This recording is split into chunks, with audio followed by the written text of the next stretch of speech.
I'm Alex Mozet, and welcome to Winner Take All, where we talk about the constant battle between large tech monopolies and traditional incumbents.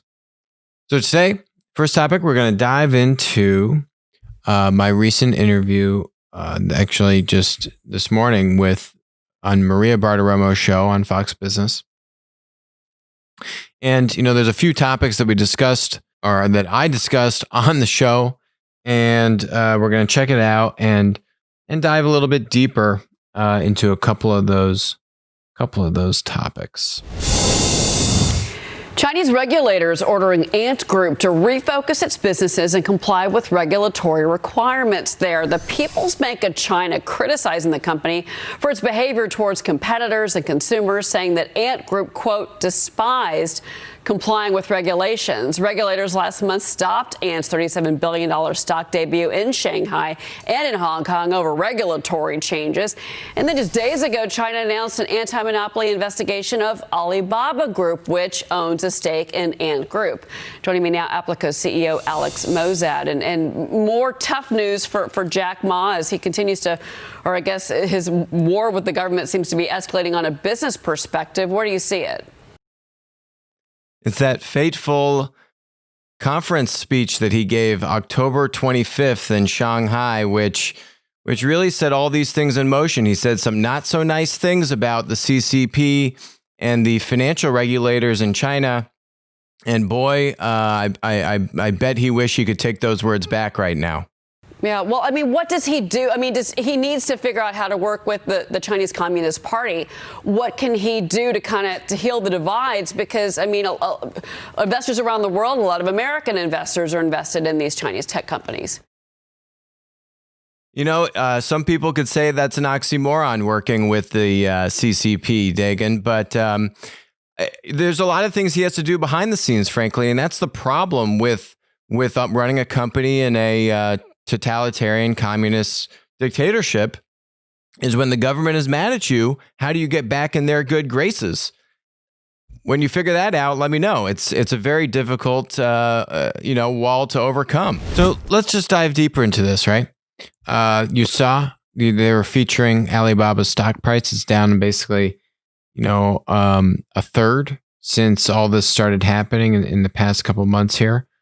So a third of their value, boom, poof, gone, thanks to the Chinese government being annoyed, right? And taking it personally that Jack Ma would ever dare to say, I mean, it's not like he came out and called these people idiots and buffoons and anything near the level of what you have going on in the U.S. public discourse between either CEOs, titans of industry, and political conjecture or media opining on politics, obviously. So, I mean, this is nothing near the type of discourse that exists in the United States. It's not even close, okay, what this guy said. He did criticize them and say that they're overly regulated and that they are impeding growth in the financial services sector, and that's disadvantaging people in China. And I mean, there's truth to that. They didn't take it very kindly, though. They felt like it was a slap in the face, they being the CCP and the financial regulators. So they've wiped a third of this guy's company off the map. Alibaba, okay? Alibaba. Ant was supposed to IPO. That IPO is gone. That's kaput. Who knows if that's ever coming back? We'll see. This is what happens when you allow yourself to be put under the thumb of a totalitarian regime, like I was talking about on that show. But let's go deeper here. There's actually more to this. There's more examples going on right now, like this article. China is suffering the worst blackouts in a decade after banning Australian coal. This is from the Japanese newspaper, the Nikkei. Power rationing in China sends chills through the economy. Just weeks after banning Australian coal imports, which they chose to do, the CCP voluntarily chose to ban the coal from Australia.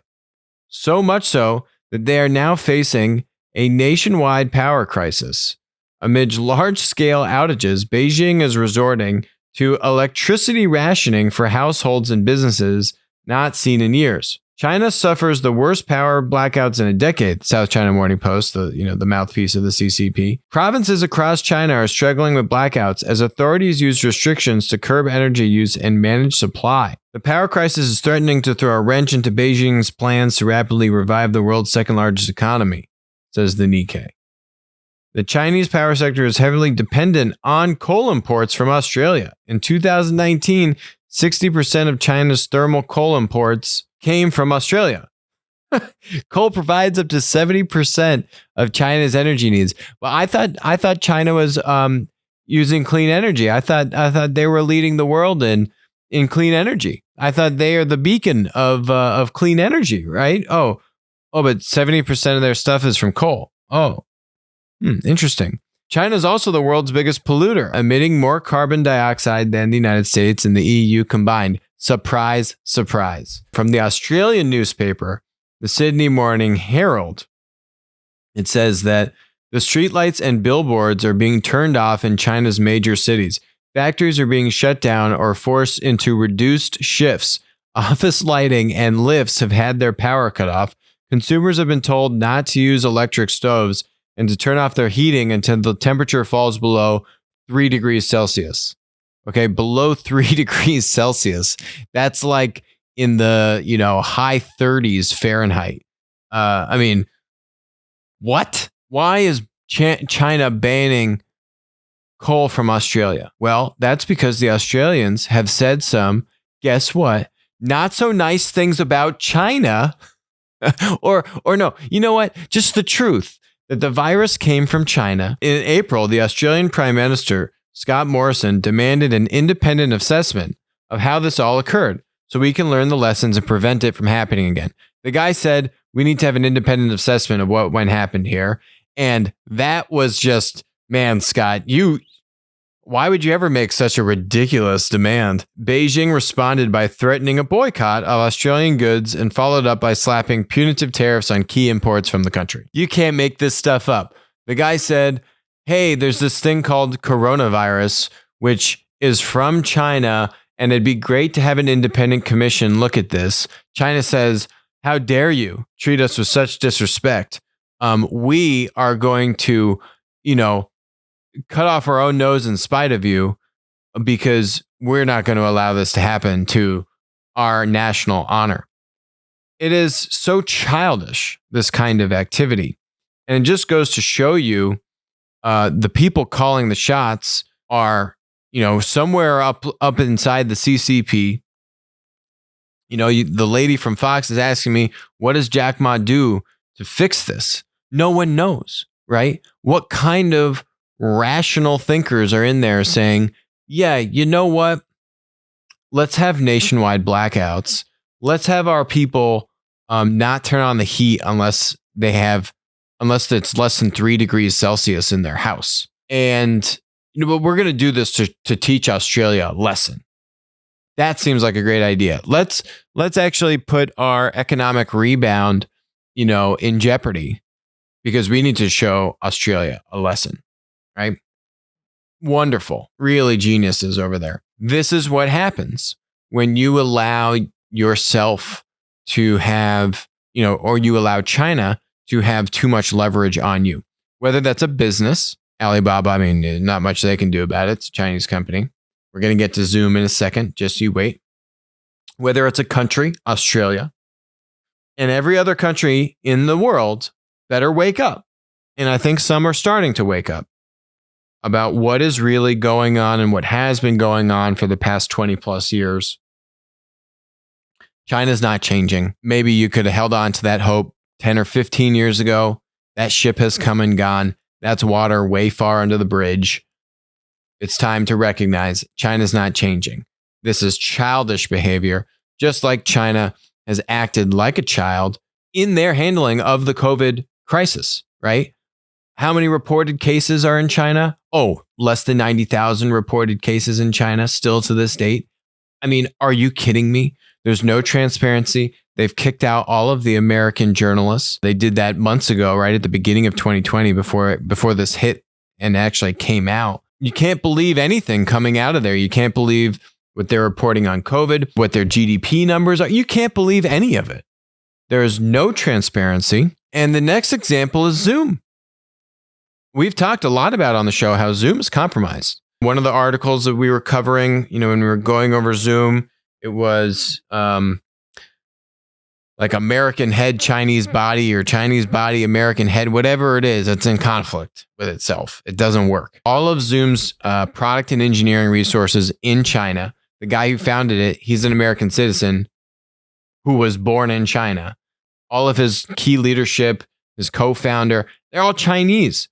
And the whole premise of the business when they were raising money from VCs was, hey, we have really cheap engineering labor. It's all in China. That was their pitch to VCs, right? Hey, look at our OpEx. It's really low.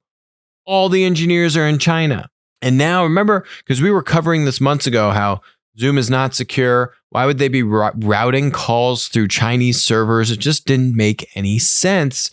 Then the news came out that one of the executives who now has been, obviously, from Zoom's PR team, this executive is now just some lowly member of ex-member of the Zoom team, right? Obviously, that this Zoom executive, was actively banning users from Zoom because they were, posting information. These were like Chinese nationals that maybe had left China and, were posting or running Zoom calls with people counter to what the CCP wanted, right? I think it might have been related to the Tiananmen Square massacre and all this kind of stuff. So anyway, we covered this.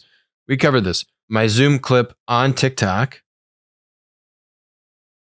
Why Zoom can't be trusted. It's a Chinese product with an American wrapper around it. Zoom, they kicked off anti-Chinese Communist Party individuals. The Chinese government said, I want you to kick these users off of Zoom and I want you to cancel these calls. And so Zoom did it. They kicked these people off and it blew up. Chinese government wanted this done and it got done. Did they go to the CEO, Eric, and say, Eric, take this stuff down? No, they didn't have to. You want to know why? Because there's 700 product and engineering people in China. You have a business built in China. The product was built in China. Now you're going to say, oh, well, we're going to put rules and safeguards into place. It's just not possible. They'll find a way to go around the rule or ask a friend, or I've got this Chinese governor that wants this thing done now. Those rules, those walls, they go away real fast. How can you actually now either split apart the company or move all of this outside of China?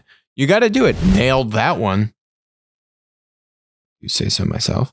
Then what happened was that TikTok video, got like over 10,000 views. No big deal. It's a TikTok video. That TikTok video started to get attacked by the 50 Cent Army. This was actually our first foray into encountering these Chinese bots, but they're humans. It's literally an army of humans. So we start to get attacked by these Chinese bots saying, oh, Alex, you're fake news. You're lying, Alex. Look at him. He touches his hair. He's lying. Honestly, those were the comments. And these are all, goose egg accounts, right? Like they might have a profile photo or they have just like an avatar. We saw the same profile with the same kind of like pattern of profile photo. They all post broken English, but like someone's watching the video for me to touch my hair. Someone's watching the video. It's not just a purely automated. These are humans. Done videos. We've researched the 50 Cent Army. We've, put a lot of information out there about this is a coordinated effort of hundreds of thousands of people. I mean, it is impressive. Hundreds of thousands of people that are actively out there on US and other global, social media content platforms trying to influence people's perception of the CCP through comments. That is an active thing. And you easily got hundreds of my post with 11,000 views on TikTok got flamed by like 50 Cent Army people. If that thing is getting picked up by the 50 Cent Army, I mean, this is a gargantuan effort, a systemic coordinated effort. And you got to give them credit. It's not easy to do this, right? This is very well done on their part. Coming full circle. Now we have more information. The FBI has now charged that alleged lowly executive at Zoom. Well, guess what? The guy's in China, so they're not even going to get him. This is just more of a formality than anything. But they have brought charges against this guy. You got to go to the New York Post to get the photos. Here's the guy. There's some nice little interesting details in here. When Zoom usage exploded during the pandemic, China tightened control. It ordered Zoom employees to shut down what Beijing calls illegal meetings, okay, and accounts within 1 minute. 1 minute. Take this down. If it's not done in a minute, you're in violation. If it took more than 1 minute, it was rated security non-compliant, and China could kick Zoom out of China. Now, it goes further. In September of 2019, the CCP blocked Zoom. The CCP demands all communications companies censor speech it deems unacceptable. Anyone who fails to comply gets blocked. In September of 2019, CCP blocked Zoom. It allegedly told Zoom that if it wanted to get back into the Chinese market, it had to monitor user communications, censor unacceptable topics within 1 minute, and give data on around 1 million people in the United States, and hand over special access to Zoom systems. Oh, maybe like these alleged encryption keys are there, right? And route all this data through Chinese servers. Zoom got back into China's market in November.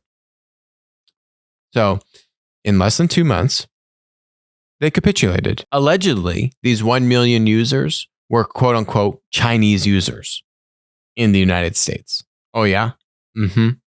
I believe that. Why doesn't Zoom give us? Who are these 1 million people that they gave all this information to China about? So now Zoom is, fully cooperating with this investigation. And, they're just completely appalled by what this guy Jin did. Oh, and look at this, right? To achieve the shutdown of the video conferences and terminate members' accounts, Jin told Zoom executives that the participants had violated the company's terms of service by distributing child pornography or supporting Islamic State terrorist groups. So Jin lied to the execs at Zoom, right? I would imagine this testimony has come from the Zoom executives, not Jin, because Jin is still in China. Jin and his cronies created fake email and Zoom accounts to support the bogus claims. Their spokesman, Zoom's spokesman. Zoom is dedicated to free and open exchange of ideas and supports the U.S. government's commitment to protect American interests from foreign influence. That statement doesn't sound like it's being made by an American company, right? Supports the U.S. government's commitment, right? Shouldn't that just be a universal thing? Isn't that the whole point of your company? You're a communication company to let people do video conferencing. Why is this a U.S. government commitment and not a Zoom commitment? How do you work with the Chinese government? It's what they say or nothing, right? Or they literally tell their citizens to freeze and businesses to shut down because we gotta show Australia who's boss, right? This is what you're dealing with. It's my way or the highway to the nth degree. And how do you have a platform company which is supposed to, at its core, a platform company is supposed to enable exchange? And if you're a communication platform, if you're a content platform, if you're a social media platform, you're supposed to enable the exchange of information, content, ideas, right? And the answer is you can't. These things are in ultimate conflict with one another. You can't operate and truly deliver on that primary value prop of a platform business when you are controlled by a totalitarian communist regime. It's why Applico doesn't work in China or Russia. It's why we've been on Zoom's case for months now saying Zoom can't, is a security risk. That, if TikTok is looking at being banned, so should Zoom. Yes, it's an American company by definition, but when you actually look at the business, the product, the data, the people, it's a Chinese company, right? Chinese company, American rapper, as I called it on that TikTok video, which sent the 50 Cent army in a tizzy. This is just the beginning, folks. We don't know the extent of what's really going on. We've just started to look at, truly, scrutinize some of this stuff in the past couple of years here. So that's the China stuff. To go back to the rest of that Fox Business interview. Let's move on to technology and those companies here in this country. Tech giants, including Google, Facebook, are facing more antitrust lawsuits and increased calls for breakups. So Alex, what do you think is going to happen in 2021 for big tech? Facebook, Google, and Amazon all have real regulatory risk. That's not new news. I think the concerning thing as an investor is that we've seen the CEOs of these big tech monopolies actually don't have the power to fix their problems around censorship and data abuse. And that's a real problem if the CEOs are effectively powerless to fix these problems. Okay. Kind of a big statement. Didn't get a follow-up question. Not bothered by it. But let's dig deeper. Facebook and Google and Amazon all have a similar problem. It's the same regulatory threat we've talked about on the show for a year and a half now. Platforms hit monopoly scale, monopoly status. They take advantage of who? Producers, suppliers. I've been talking about how Amazon clearly has, the biggest and the realest regulatory threat here because, they're vertically integrated. They're actively, aggressively competing against third-party sellers. There's a myriad of well-documented cases where they've taken the data on third-party sellers and used that unfairly to compete against them with Amazon's own product lines or to cut a distributor or seller out, go around the seller to the manufacturer and just source directly from the manufacturer. There's so many different examples of this, and even Amazon, even Jeff Bezos says, yeah, we have a stated policy on this, right? You can't use third-party seller data unfairly in the launch of our own, white label products. Yet it happens anyway. That is the clearest example of Jeff Bezos, having a monopoly at just such huge. If Jeff Bezos was only running Amazon Marketplace and he really wanted to stamp that out, it would get stamped out. It wouldn't happen, right? You can properly manage your employee base.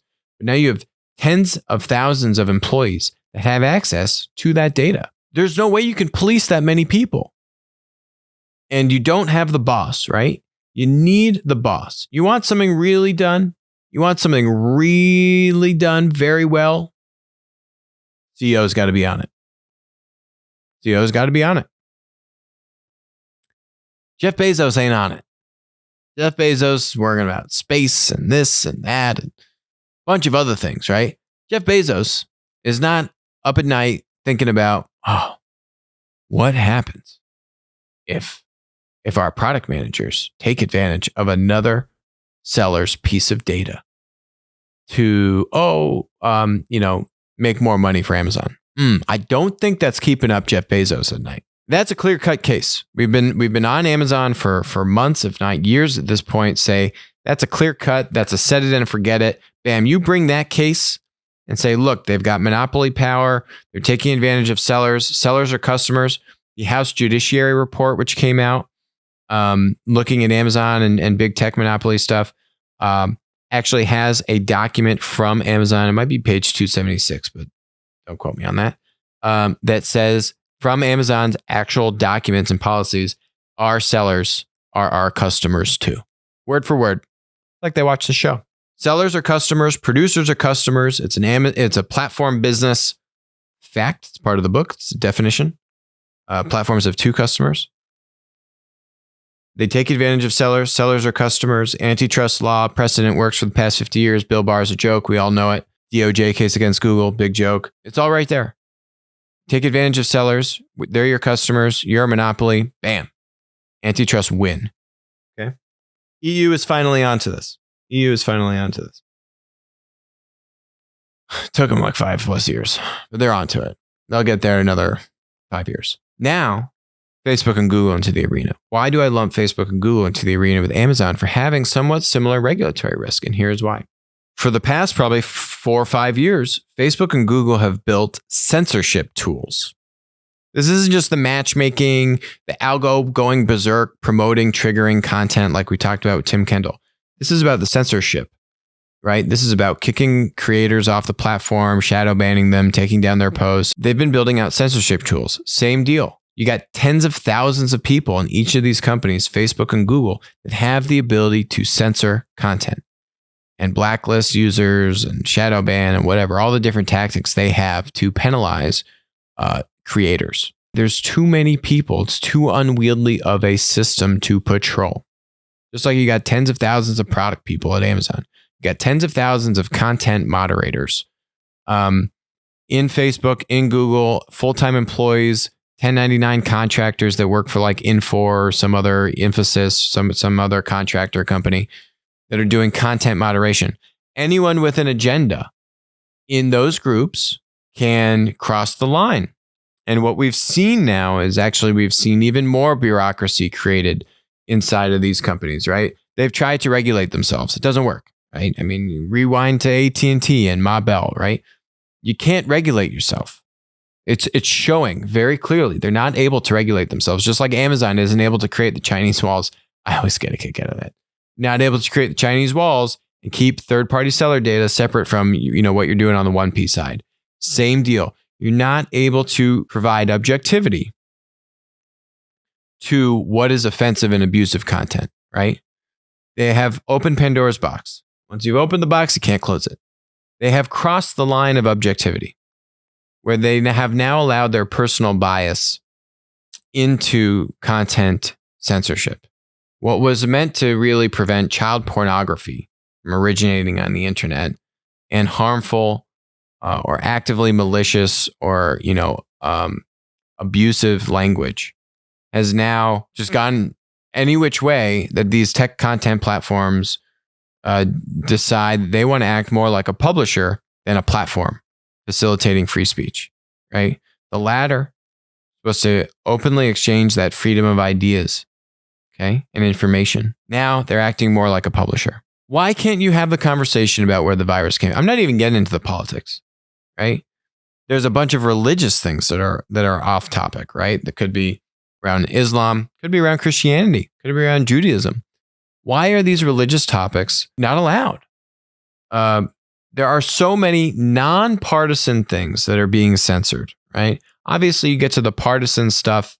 Everyone in this country, you say everyone just kind of loses their objective thinking, which is a big problem. And you've seen that problem objectively in tech companies where over 95% of the employees donated to one political party. Guess which one? Okay. You're now seeing that actually the most conservative guy, the one at Facebook that's trying, I think, to make his employees or have his employees be more objective is Zuckerberg.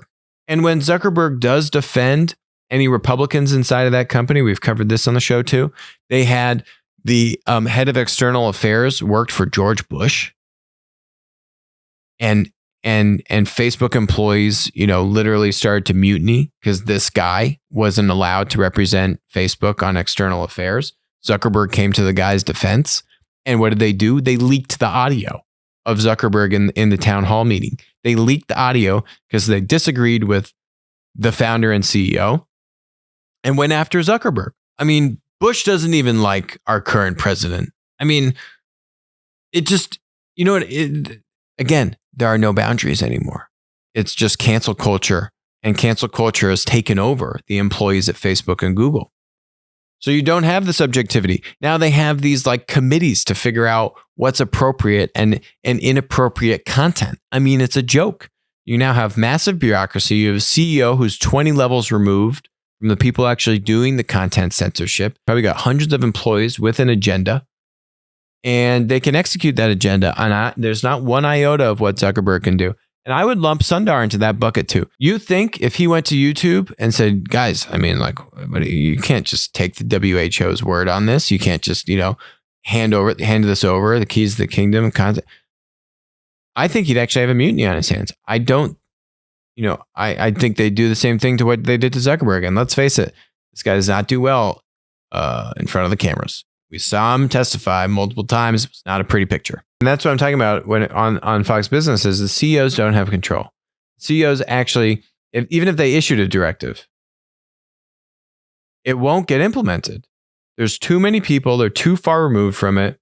And they'll probably have a mutiny. Not to mention, look at Twitter.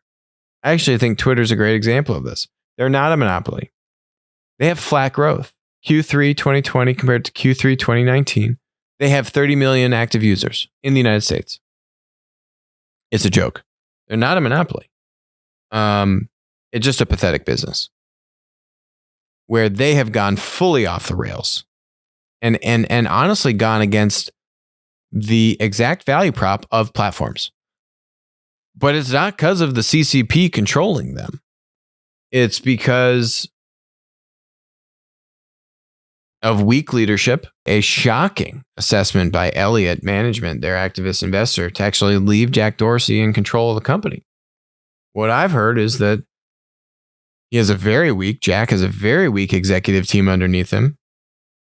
So that doesn't make succession planning easy. And these guys, and by these guys, I mean the Twitter employees, are so rabidly partisan that if you go against that grain, or if you eject the exalted leader that is Jack Dorsey, I think you actually do legitimately have a mutiny.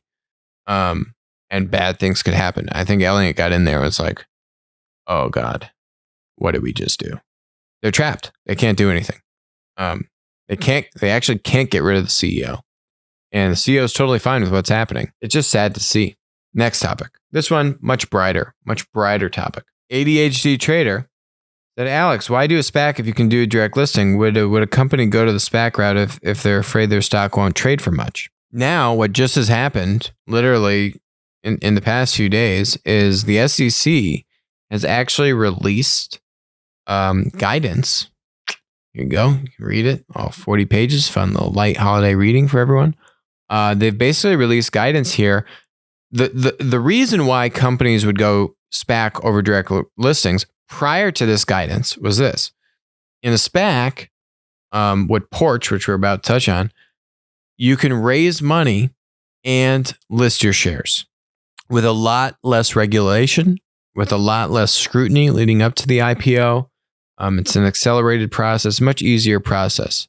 You don't have all these banks doing the underwriting. It's a very different, that SPAC to IPO process, very different process. The direct listing route allows you to get liquidity for your shareholders, but it had not allowed you to raise capital at the same time.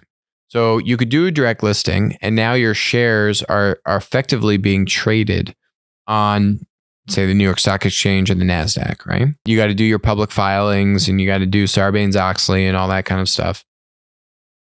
But for your investors, your employees, they now have liquidity. And in the future, you could go do what they call a secondary listing, right? You could go do a stock issuance. There's some rules around it and so on and so forth, but you could go raise money. So, and public companies they can do a stock issuance. They can sell, issue more stock and raise capital that way. But you can't do a twofer, which is what the traditional IPO process, right? You're raising capital and you're listing shares, but you're listing shares at a predetermined price, right? When you IPO, you're IPOing at a price, and those investors are buying in at a certain price, right? So you're raising capital at X price, and you could go, and then you're going to go public. You're going to list your shares at Y.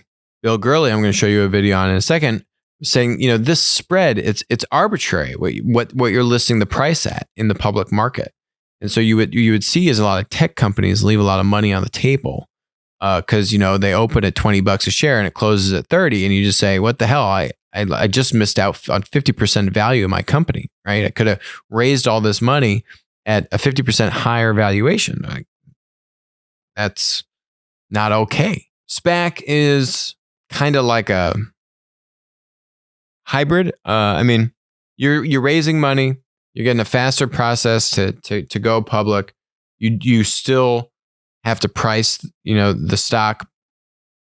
Well, but not really, because you can buy into the SPAC, like Chamath's from Social Capital, his SPACs, right? We covered Open Door going public. We're about to cover Porch.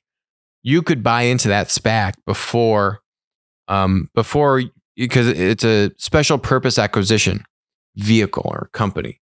So it's basically a blank check company. And then they need to go buy Opendoor or buy Porch and then do this and then take them public, right? So now they kind of enjoin the two things together. So you could have bought the SPAC ticker for Opendoor before the Opendoor deal was even announced. You could buy the stock ticker. You could buy that stock before the deal was finalized, but it was announced with Opendoor. We covered that, right? You could have gotten it in the 20s and now I think it's in the 30s or something like that. You could have gotten like 50% gain on your money.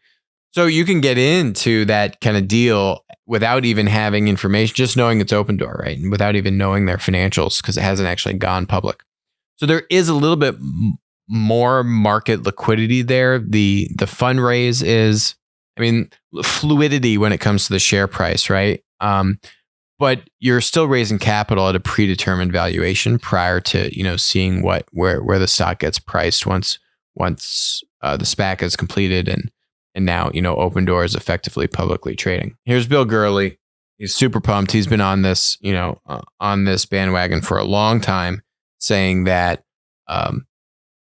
we should be able to raise capital from direct listings. That is what the SEC has effectively issued new guidance on. And I agree with Bill. I think this will be an IPO killer, right? Why would you go the traditional IPO path if you can just do a direct listing and raise money? The answer is you shouldn't.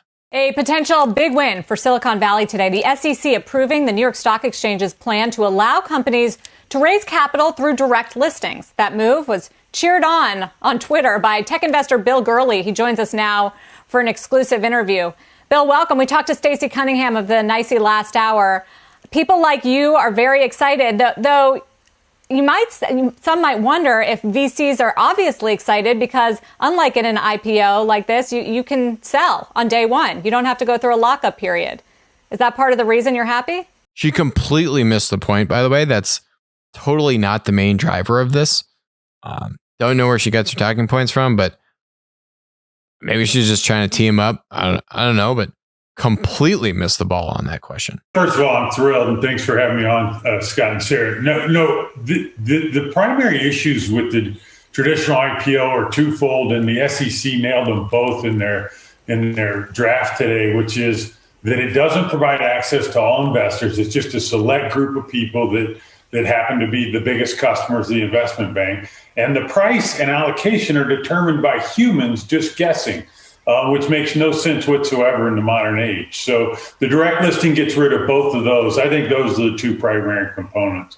And it's really, really exciting because I think in a lot of ways this will be a permanent change to our capital markets.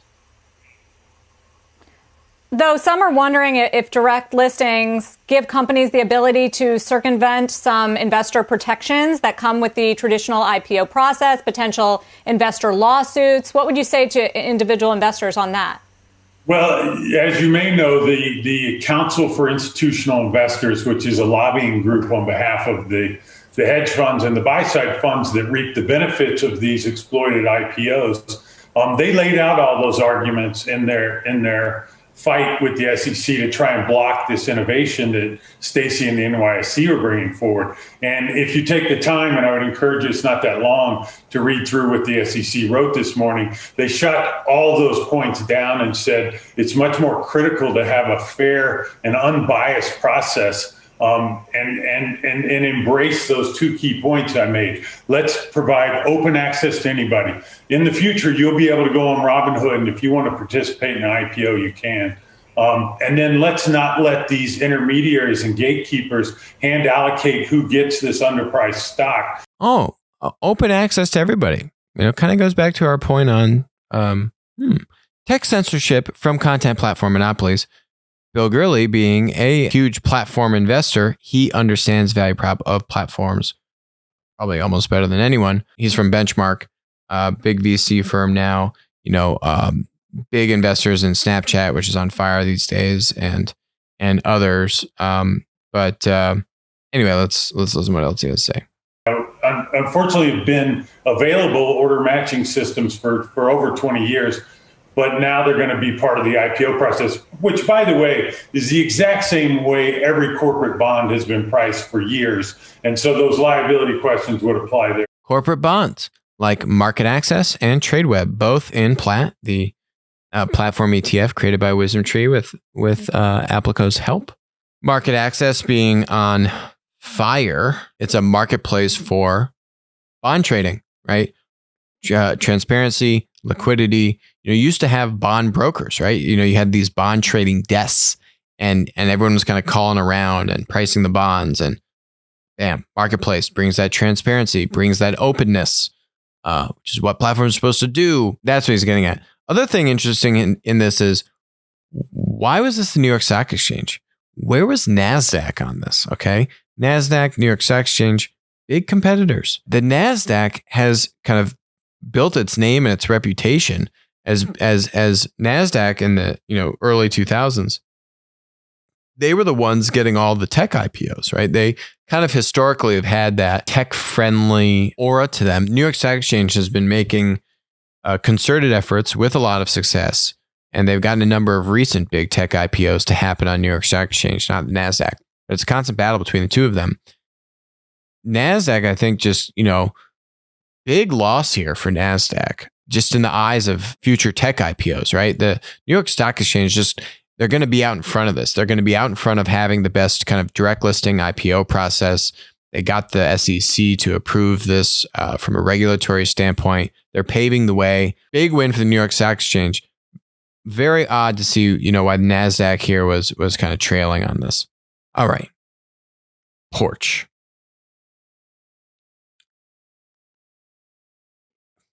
I've been looking into this company, Porch. They just IPO'd. SPAC IPO, raising $322 million. This is a Handy competitor, an Angie's List competitor. Angie's List owns Home Advisor, Angie's List, and Handy. All kind of controlled by IAC, Barry Diller, Expedia, Match Group. Guy gets marketplaces, right? Know the Handy guys, full disclosure. O'Sheen blurbed the back of our book. What do they say about our book, O'Sheen? Two-sided marketplaces or platforms are tough to start and scale. Modern Monopolies brilliantly reveals the secrets of the startups that are scaling platform businesses. A must-read for any serious entrepreneur or investor, as well as anyone interested in innovation. Oh, thank you, O'Sheen. O'Sheen is now Chief Product Officer at Angie's List and was co-founder and CEO of Handy. Handy was always way bigger than Porch. And, I was seeing Porch from afar. And what was interesting about Porch is they have always had this really early partnership with Lowe's, the Home Depot competitor, big home improvement retailer, massive company. So let's talk about Porch's fundraising history. Okay, Lowe's led their Series A. Actually, took the whole thing. So that was 27, 28. Then they raised another $65 million in early 2015. Which I guess valued the company at $500 million. At that time, they said they had 350 employees. It's a marketplace to connect handymen and, different kind of home improvement contractors with customers, right? So the Lowe's partnership makes a lot of sense. So Lowe's was saying, hey, we're going to come in on this. They reinvested in the $65 million round. Lowe's is saying, hey, we can refer people to use Porch. I'm sure they could get some kind of revenue share on that, right? I mean, it's kind of like IKEA buying TaskRabbit, but TaskRabbit was really suffering. You're a retailer. People need labor and services done to use the products that you're selling. Great. How can we have a partner? Strategically, it makes a lot of sense, right? Big nut to lead that $26 million round. That was kind of, a little peculiar, but okay, whatever. Then they stay involved in the subsequent round, the $65 million round. So that was all 2015. They don't raise equity. At that point with that $65 million, they had a post-money valuation of looks like $500 million, right? Then they raised debt in 2017. They raised all this money back in 2015, and then they didn't really raise any other money. Then in 2019, if you read through their documents here, by the way, are very slim on information. You just look for Lowe's. During 2019, Porch did not grant any equity awards to Mr. Ehrlichman. That's the CEO, co-founder. In May of 2019, Matt, CEO, purchased 16 million shares of Porch from Lowe's at a price of 25 cents per share, which was lower than their most recent 409A. 409A is like a fair market valuation that you get when you want to value options in your shares, right? So they got this valuation, which I think was bringing in their valuation at like $2 a share was what, the 409A firm, they do these valuations for a living. That's literally what they do. Valued them at roughly $2 a share. The CEO buys it from Lowe's at 1/8 of that. And Lowe's in the Series A got around a little over 17 million shares. Okay. Series A. They did the whole nut. They took the whole thing. That was September of 2014. They raised $28 million at what is apparently under $100 million valuation. Okay. So Lowe's got, let's say, a third of the company, roughly, in ownership. 17 million, a little over 17 million shares. Now, Porch raises $65 million at about a $500 million valuation.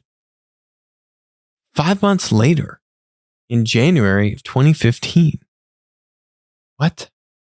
Let's say Lowe's has 20 million shares, let's just say. Right? They sell 16 million of them to Matt for like $4 million in change.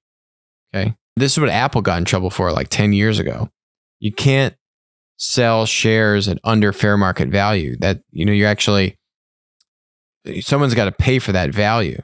So then Porch was required to recognize a compensation expense in the aggregate amount of $33 million with respect to Mr. Ehrlichman, our CEO's share purchase from Lowe's. This amount is being excluded from the 2019 summary compensation table. Why would you exclude that? You don't think Porch knew what was going on with this? You had, easily their largest investor, Lowe's, selling, call it 4/5 of their stock to the CEO at easily 1/8 or possibly less of the fair market value. And by the way, these valuations, these 409As, I mean, it's, hey, I think the company is worth this. There's analysis done, but it's whatever the 409A is, the actual value, like whatever you would be getting on the market, it's going to be more. Right? The whole idea is that you can issue it to your employees and use share price and this kind of stuff. And so it's not a truly vetted valuation, right? There's a lot of ambiguity that goes into that. So the point is, this guy is buying them at let's say 1/8 of what the 409A is, right? And if the 409A is undervalued, and the 409A should be $4 a share, and the guy's buying them at 25 cents a share, what is going on, right? It's very weird. 16 million shares. They go on to talk about what this chief revenue officer is, right? This Matthew Neagle guy, what he's getting, right? And it's like 80,000 shares, 100,000 shares. This guy bought 16 million shares at dirt cheap price. Then he takes the company public basically a year later through a SPAC, funded by the seed investor. Now, those 16 million shares, which he bought, he has other stock issuances, and then, he has probably, like here, you can see his, his other vesting, 600,000 shares, 3 million shares. Like, did Lowe's just write this thing off and say, yeah, that we think this business is done? Why would Lowe's do that, right? Lowe's saying, yeah, we want out of this. Give us our $4 million. We're gonna take a $25 million write-off for this thing. Okay, sure. It's Lowe's. They're massive. This is like a rounding error to them. But okay, yeah, we'll take the $4 million. We'll hold on to a fifth of our position in the business. and yada, yada, yada. Okay. Now, what is Porch stock price? Basically came out at around $15 a share. You want to know the math? You want to know the math on that? 15 times 16 million, $15 a share, 16 million shares. The guy bought $4 million is $240 million. Interesting. Okay. Well, is the business doing well? That's, right? Has Matt built a great business? Okay.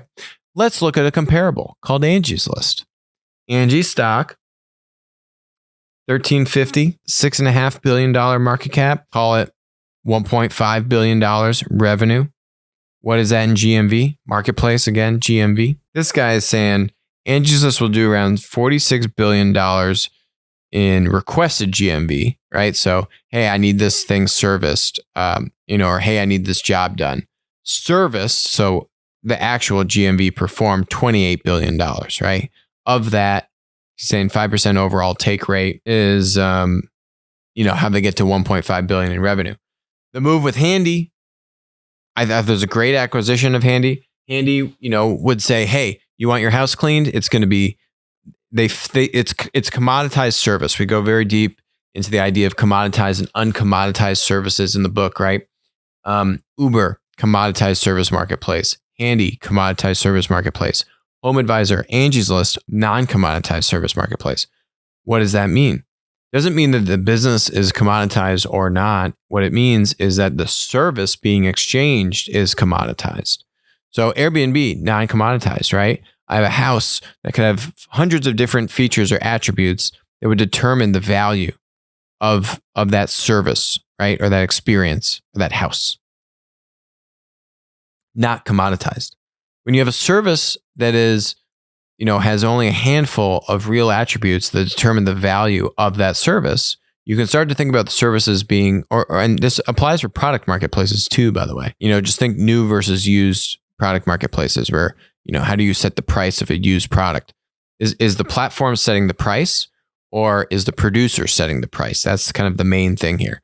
Angie's List and Home Advisor, the producer sets the price. TaskRabbit's big problem was that they would let, for home cleaning services, which are commoditized, they would let the home cleaner set the price. So now you're looking at like, oh, well, this person's $20 an hour. This person's 15. Let me go read their reviews. What star rating do they have? No one wants to do that. It's a pain, right? The platform, if you're facilitating a service or a product which is commoditized, you should take that friction out of the transaction and fix the price. The platform should be the price setter because you're going to reduce friction. That's actually what this guy's slides are saying here.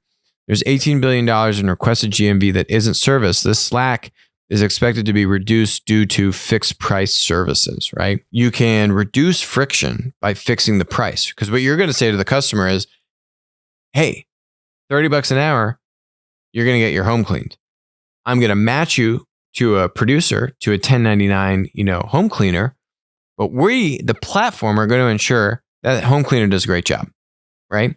We are going to extract away all that analysis of saying, well, $20, $15, how many star reviews, who had better reviews? No one wants to do that. Just, I want to book it and who wants to come clean it? And the platform should facilitate that. The platform should obfuscate all of that friction away from the consumer and you're going to get more transactions. So you can't do that with every type of model because, right, you could have some services that you can't treat as a commoditized service. But, you do have a bunch that you can, right? That's where Handy really shined. And part of the acquisition here, and now Oshin is chief product officer at Angie's List, right? Looking across all the businesses and trying to bring these fixed pricing models into the rest of what Angie's List and Home Advisor is doing. Great strategy. Okay. What's Porch doing? $28 billion serviced across Angie's List, Home Advisor, and Handy. Well, Porch's stock price puts it at $1.25 billion, basically a fifth of Angie's List. So So how much GMV is Porch doing? How much revenue is Porch doing? Great question. We don't know GMV. Big red flag. Like Lyft not telling me GMV. Big red flag. Lots of ways you can manipulate revenue numbers. Porch is doing $70 million in the first 6 months of 2020, which is down from what they were doing in the prior period in 2019. Not flat. It's actually down. We'll see where their back half of the years come in, but they haven't reported that. Their reporting is super wonky. Look at this number. Okay, usually on these financials, it says numbers are in thousands, right? So when I'm looking at this, I know you got to add 3 more zeros on. Okay, that annotation isn't on these slides. They had $900,000 in cash at the end of September 2020. What kind of joke company is this? You have $900,000 in cash? You're supposed to be having $1 billion market cap? Doesn't make any sense. Okay. And by the way, in this document, this is their 10Q. They don't even list revenue. It's not even on here. Revenue is not even in this document. Okay. You got to go to this other document, which, by the way, I couldn't even find on Porch's website. Found it from another article, which was talking about Porch. This is their S4. This document says that they have $77.5 million in revenue for 2019. The whole year. Sorry, I even misquoted that earlier. The whole year, $76 million in revenue. $32 million in the first 6 months of 2020. This is a $1 billion company. Come on, gang. I mean, if you're doing $100 million in revenue and you're growing at like 2-3x a year, Roblox, anyone? Roblox? DoorDash 3xing? Don't know if it's sustainable, but 3xing. These guys went from 54 million in revenue to 77 from 2018 to 2019. Okay, 50% growth, sure. 2020, they're actually down compared to the same period prior year. We don't know where they'll come out in the last 6 months here, but I do know they had $900,000 in cash at the end of September. I mean, what are these numbers? And by the way, it's not like all this revenue is GMV. They don't mention anything about GMV. They've acquired a bunch of different companies, by the way, along the way. Like they acquired a moving company. Okay, they do moves. A lot of this revenue, I think, is actually not take rate revenue. I actually think a lot of this revenue is full rack rate price for the service. So when you look at these total costs and expenses, I mean, look at this. On $32 million in revenue, first 6 months of 2020, they're losing $24 million. They have $50 million in costs for $32 million of expenses. It's bonkers. It just doesn't add up. And I mean, look at their interest expense. They're paying $6 million in interest expense on $32 million of revenue. This company should be bankrupt. That's probably why I'm guessing Lowe's sold their shares off in a fire sale to this guy, Matt, and then somehow a SPAC to give him $322 million on a company that hasn't broken $100 million in revenue, and best case scenario is growing at 50% year over year revenue. And by the way, it's not like they have $500 million in GMV. It's not like this $77 million in revenue is, a 10 or 15% take rate or 5% take rate, which Angie's List have. It's much lower because they have that non-commoditized model. It's not like $77 million is 10% of a $700 million GMV. That's not what's going on with this company. I think they got a lot of linear revenue in here, right? Where I'm paying $100 for the job and I'm paying the contractor $80 and I'm making my margin, but they're booking that $100 as revenue. They don't clearly break that out, but you kind of need to read between the lines, look at their acquisitions, and have a level of familiarity for how the company runs. This isn't all GMV. If it was GMV, and if they did have $500 million in GMV, I guarantee you they'd be talking about it. They don't have $500 million in GMV. They're not breaking it out. They're not being transparent. Big red flag. They don't. It doesn't add up. Doesn't add up. I would not touch this company. I don't even know which company I despise more, Wish or Porch. It's close. It's close. I don't know. I would not touch either of these companies. Oh my God.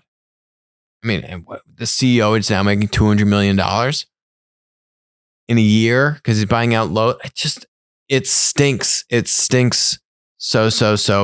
There's so much funny business and so much lack of transparency. I can see why Porch took the SPAC.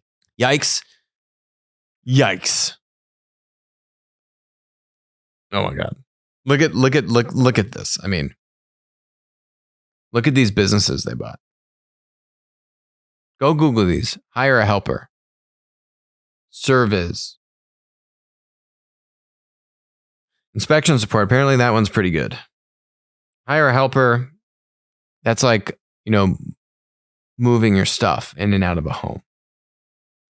Like a moving company. What are they competing with? United Van Group now. And I think it's very linear. So another data point. They got PPP money.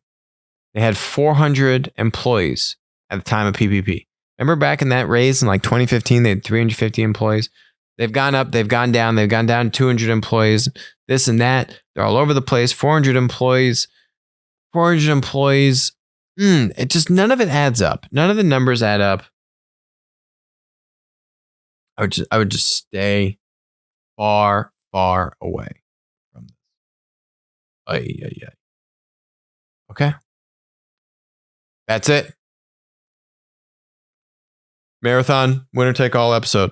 We're done. Thanks for joining us. I'll talk to you soon.